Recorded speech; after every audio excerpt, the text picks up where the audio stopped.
what is really missing in law of attraction. Today, let's discuss this, and hopefully we can help you fill that missing link and help you manifest your dream life. Welcome back to Choosing Gratitude. I'm Karen from ChoosingGratitude.net, and this channel is all about helping you manifest your dream life. So if you're new here, give this video a thumbs up and subscribe to the channel. Click that notification bell and start to manifest your dream life by choosing gratitude. And I want to start this discussion with a question that I want you to ask yourself. So how successful do you think you are as a law of attraction practitioner? And let me know in the comment down below, what kind of things or desires have you manifested for yourself? And another question is, have you manifested everything you wanted? I want to tell you something that nobody in this law of attraction community is really talking about. The truth is this: nobody, not a single person, not a single master have ever manifested 100% everything their ego perceives as what they want.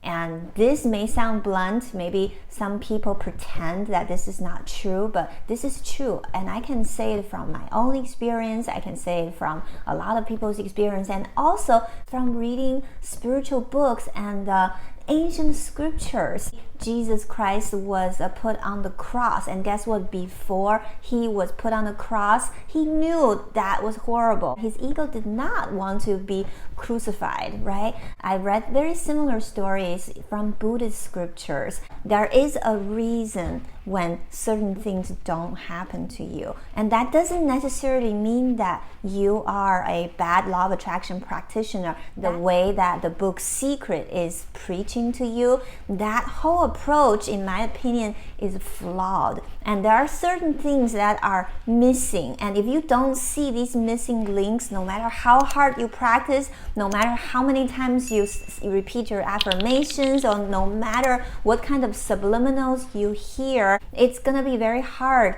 for you to manifest your desires.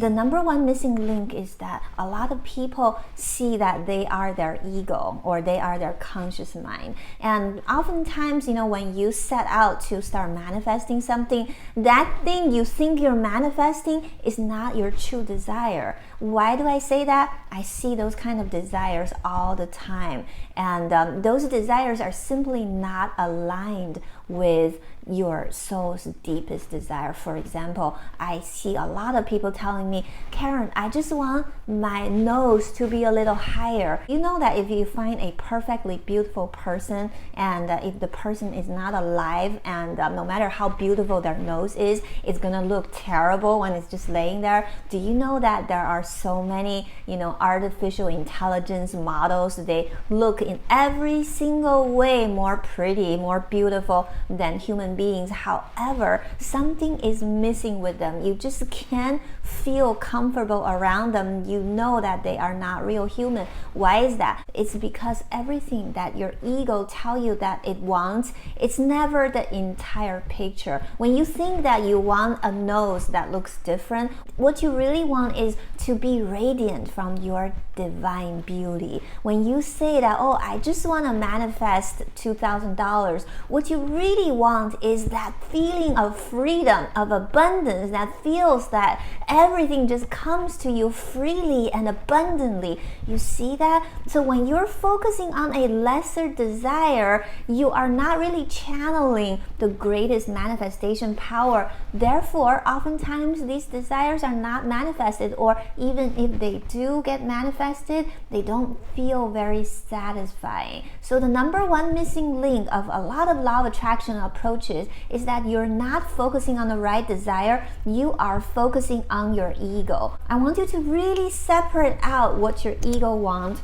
from what your souls want, because guess what? Your soul's desires, your soul's pure desires are bound to happen. You cannot not manifest that, okay? Maybe you don't get it this lifetime, you get it next lifetime. Those desires are going to be manifested. However, your ego's desires, either they're not manifested or they change. How many times Have you thought that, oh, this is my dream house, and once you move in, you get another dream house, right? Or this is the man or woman of my life, but once you get married to them, you want someone else. You know, humans' ego mind always change. It's impossible to satisfy every single ego's desires. And the second missing link of law of attraction is the concept of compassion. Compassion is a very important Buddhist concept. It's this feeling of being one with something. That is the divine feeling that a lot of law of attraction practitioners are missing,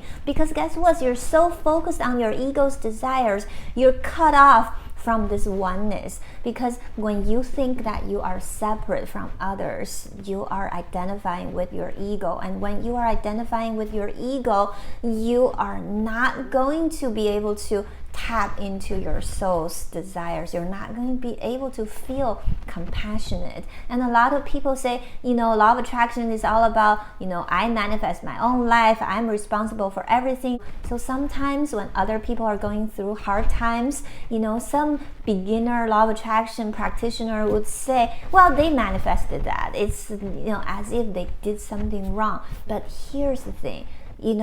From your ego point of view, there is no way to truly judge what is really good and what is really bad. And sometimes certain things may seem negative, like what we're going through right now collectively. This coronavirus is causing a lot of tragedies, financial problems, stress, panic, right? And when you look at the suffering some countries are going through, and if you just say, oh, it's their problem, they manifested that, you're missing the point. Because I believe that compassion is so important. Compassion is actually linked to manifestation of your true desire, because your soul is here to manifest this oneness, the oneness of you and others. When others are suffering, you are suffering as well. So that's why I have been really spending a lot of time trying to send out healing energy to the world. And I know that the more we do this together, the more we can heal the world, we can alleviate this suffering. Our Mother Earth is going through a major transformation right now. There's something big happening right now all around the world. So I want you to, just for the next couple of weeks when we're going through this collectively, I want you to temporarily put down your ego's desires and instead focus on this oneness, focus on healing, and focus on sending out energy to others, focusing on becoming more compassionate, focusing on coming from the place of, I understand you're suffering, let me give you a hug, instead of saying, oh, they manifested it, I'm not going to manifest that. Because you know what? You really don't know what we collectively manifest, and you also don't know how much of that collective manifestation is impacting each one of you. So don't be arrogant, don't be judgmental, don't say that it's their problem, not my problem. Instead, let's all focus on healing this world, and let's all focus on using this as an opportunity to start a brand new world. And let's use this as an opportunity to practice compassion. Let me know in the comment down below that you are going to expand your compassion and you're here to heal the world. Yes, you are a healer. If you see this video, you are. So let's all send out this healing energy to the world together. And don't forget to give this video a thumbs up and subscribe to the channel. I will see you in the next video.